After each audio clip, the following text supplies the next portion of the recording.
Jeg håber, at Sandheds- og Forsoningskommissionen kan finde ud af sandheden omkring adoptioner. Jeg håber, at de kan skabe vished for de hundredvis af adopterede, og faktisk tusindvis af adopterede over hele verden, som søger sandheden om adoption. Jeg håber, at det kan give en ro at få den vished om, hvad der foregik i Sydkorea. Jeg er meget, meget stolt over, at det er den koreanske Sandheds- og Forsoningskommission, der vælger at lave den her undersøgelse, at det er mit gamle hjemland, der kigger på de historiske facts omkring oversøisk adoption. Så selvom jeg er dansker, så er der jo også noget inde i mig selv, der er koreaner, og der er jeg meget stolt over, at Sandheds- og Forsoningskommissionen tager fat i det. Det er simpelthen historisk.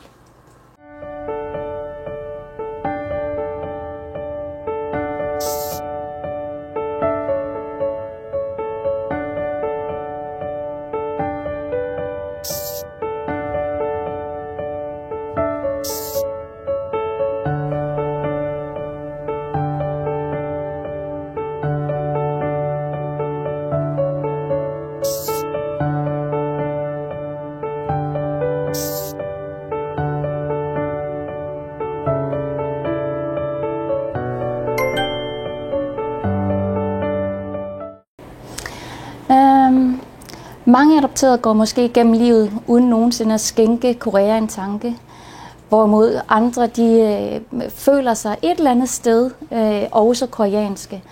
Og det at TRC-kommissionen har taget vores sag, det betyder faktisk for rigtig mange, at vi for første gang får en officiel tilkendegivelse fra det officielle Korea om, at vi har eksisteret i Korea, og at vi hører til i Korea. Det er en ting, som jeg synes er utrolig vigtigt, udkom allerede nu fra vores undersøgelse. Nummer 2, så håber jeg selvfølgelig på at få belyst, hvad er det egentlig, der er sket i adoptionssystemet. Hvordan kan så mange børn ende så forskellige steder i verden, ofte ved tilfældigheder.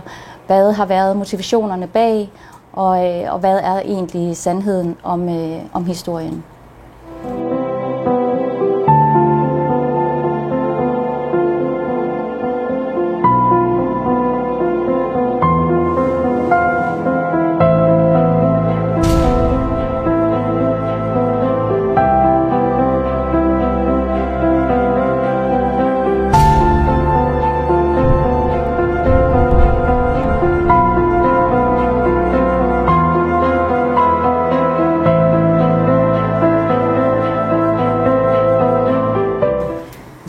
저 70년대 덴마크 갔을 때 많은 양부모님들이 그 덴마크 입양기관께서 듣는 얘기는 이 아이는 한국애인데 하지만 앞으로는 덴마크인으로서 살아야 되니까 한국 관련된 것은 키우지 말고 그냥 잊어버리기 위해서 열심히 덴마크 언어 문화이나 좀 가르쳐 달라고 했어요.